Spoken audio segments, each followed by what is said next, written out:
Hello friends, आप सभी को अपने यूट्यूब चैनल एसके सिंह इजाजत पर स्वागत है। आज हम इस वीडियो में एसएससी जीडी एग्जाम 2025 जो कि 18 फरवरी सेकंड शिफ्ट का पूर्ण हो चुका है, तो चलिए इसके सभी क्वेश्चनों को हम लोग देख लेते हैं। उससे पहले यदि आप मेरे चैनल पर न्यू है तो आप लोग चैनल को सब्सक्राइब अवश्य कर लें, क्योंकि जब भी हम ऐसे वीडियो लाएँ आप लोग को तुरंत से मिल जाए। तो आज यहाँ पे फर्स्ट क्वेश्चन पूछा गया था, सविता पुनिया किस राज्य से संबंधित है?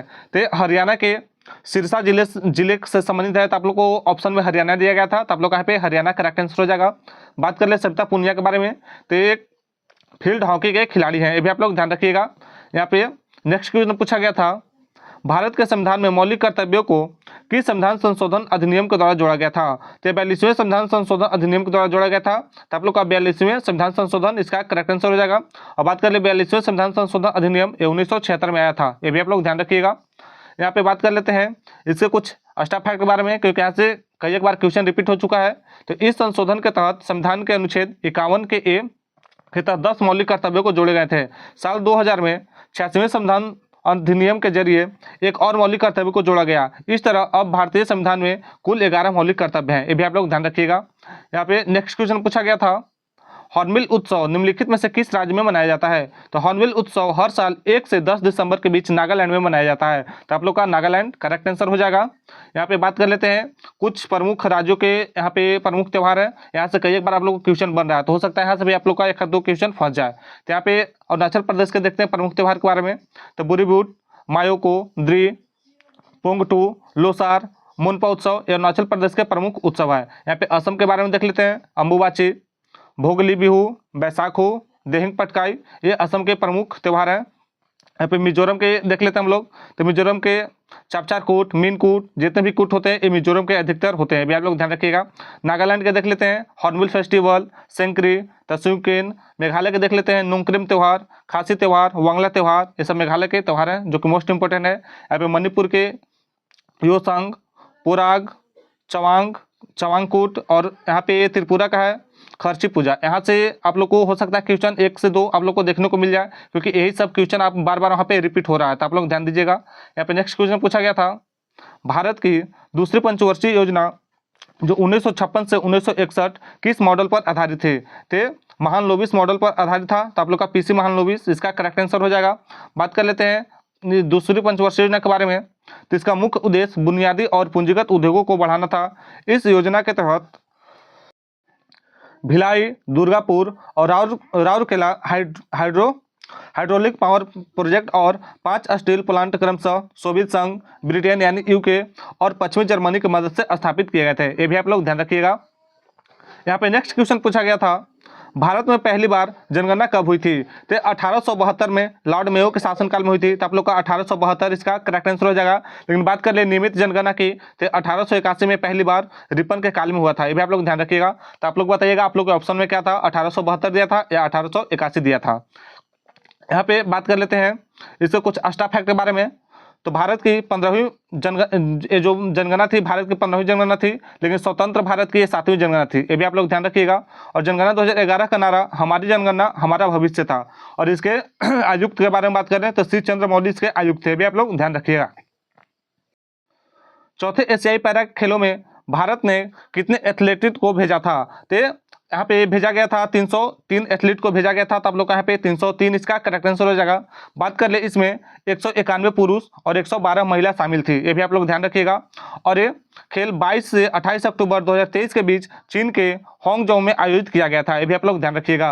यहाँ पे नेक्स्ट क्वेश्चन पूछा गया था, ऊष्मागतिकी का कौन सा नियम कहता है कि ऊर्जा को न तो बनाया जा सकता है और न ही नष्ट किया जा सकता है, यह एक से दूसरे में परिवर्तित हो सकती है? तो कौन सी ऊर्जा संरक्षण में कहा गया था? तो ऊष्मागतिकी का पहला नियम में कहा गया था। तो आप लोग का ऊष्मागतिकी का पहला नियम इसका करेक्ट आंसर हो जाएगा। इसमें कहा गया था, इसमें ऊर्जा संरक्षण का नियम कहा गया था, जो कि ऊष्मागतिकी का पहला नियम में कहा गया। ये सब यहाँ पे नेक्स्ट क्वेश्चन पूछा गया था, प्रसिद्ध नर्तक युगल कमलिनी अस्थाना और नलिनी अस्थाना किस राज्य से संबंधित है? तो उत्तर प्रदेश से संबंधित है, तो इसका उत्तर प्रदेश करेक्ट आंसर हो जाएगा।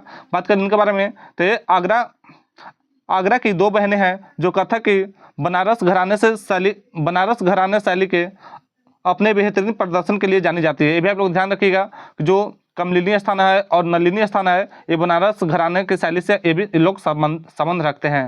यहाँ पे इन लोग की बात कर लें तो इनको 2022 में पद्म श्री पुरस्कार से सम्मानित भी किया गया था। ये कई बार क्वेश्चन इसको भी पूछ लिया गया है, तो इसको भी आप लोग ध्यान रखिएगा। यहाँ पे नेक्स्ट क्वेश्चन पूछा गया था, चेन्नई स्थित कला क्षेत्र फाउंडेशन की स्थापना किसने की थी? तो रुक्मणी देवी अरुणडेल के द्वारा की गई थी। तो आपका करेक्ट आंसर रुक्मणी देवी अरुणडेल हो जाएगा। और इसकी स्थापना जनवरी 1936 में की गई थी। ये भी आप लोग ध्यान रखिएगा।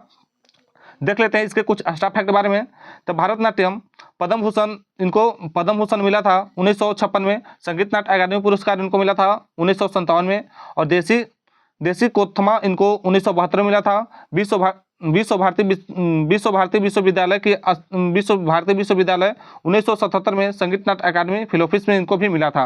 यहाँ पे नेक्स्ट क्वेश्चन पूछा गया था, कलाश्रम नामक संस्था की स्थापना किसने किया था? तो पंडित बिरजू महाराज के द्वारा किया गया था। तब लोग का पंडित बिरजू महाराज इसका करेक्ट आंसर हो जाएगा। यह एक नृत्य विद्यालय है, यह दिल्ली में स्थित है। ये भी आप लोग ध्यान रखिएगा।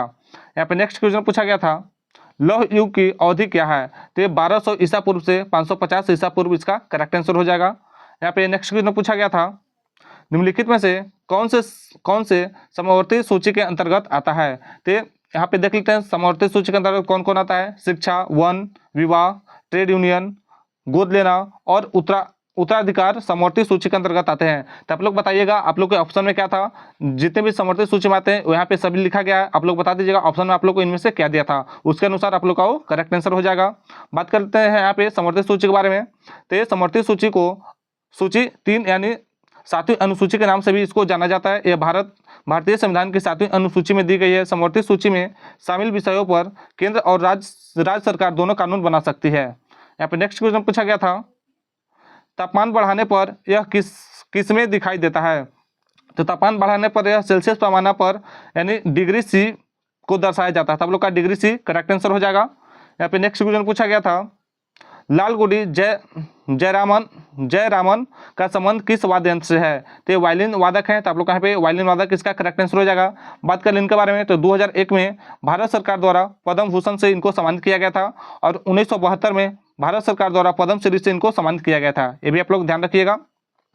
यहाँ पे नेक्स्ट क्वेश्चन पूछा गया था, पद्म विभूषण से सम्मानित उमयालमपुरम के विश्व शिवरामन एक कौन से वादक से संबंधित है? तो मृदंग वादक से संबंधित है। तो मृदंग इसका करेक्ट आंसर हो जाएगा।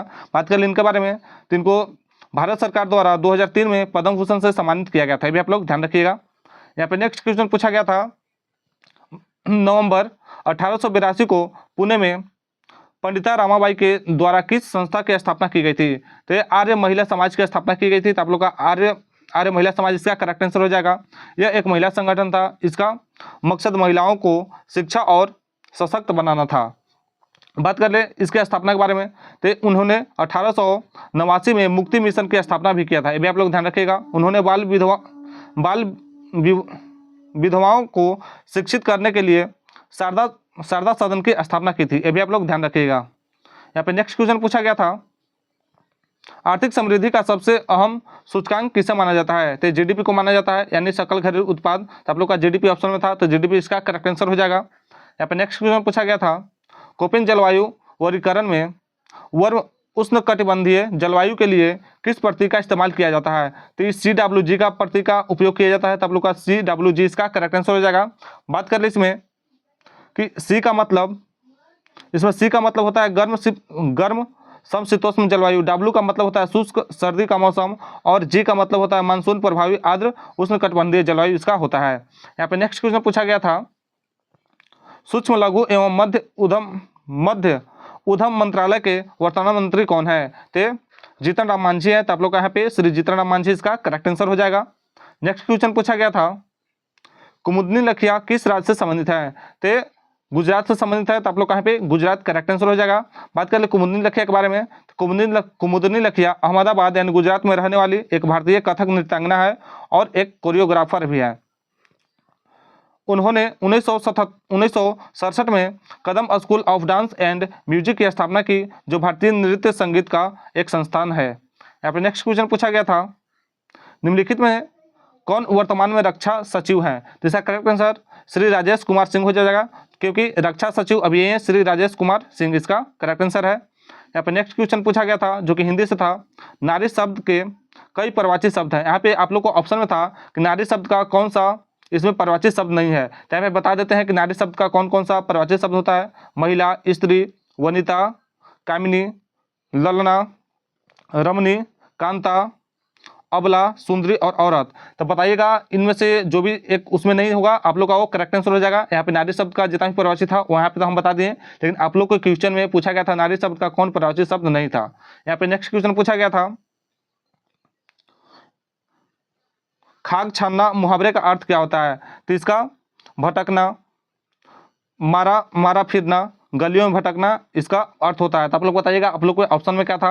यहाँ पे इसका भटकना होता है, मारा मारा फिरना होता है और गलियों में भटकना इसका मतलब होता है। इसका मतलब किसी चीज़ की तलाश में बहुत हैरान होना या बेकार काम करना भी होता है। यहाँ पे नेक्स्ट क्वेश्चन पूछा गया था, आयात शब्द का विलोम शब्द पूछा गया था। तो आयात का विलोम निर्यात होता है। तो आप लोग का यहाँ पे निर्यात करेक्ट आंसर हो जाएगा।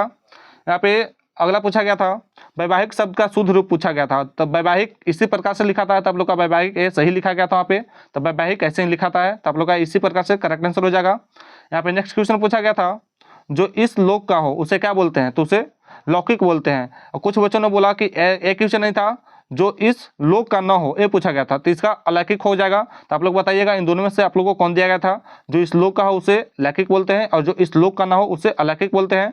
और यहाँ पे एक और देख लीजिए, जो लोक में संभव न हो उसे अलौकिक भी कहते हैं। तो आज हमें इतना ही क्वेश्चन मिला है। अगर मेरा वीडियो अच्छा लगा हो तो वीडियो को आप लोग को एक लाइक और मेरे चैनल पर न्यू है तो आप लोग मेरे चैनल को सब्सक्राइब और कर लीजिएगा। तब तक मिलते हैं नेक्स्ट वीडियो में।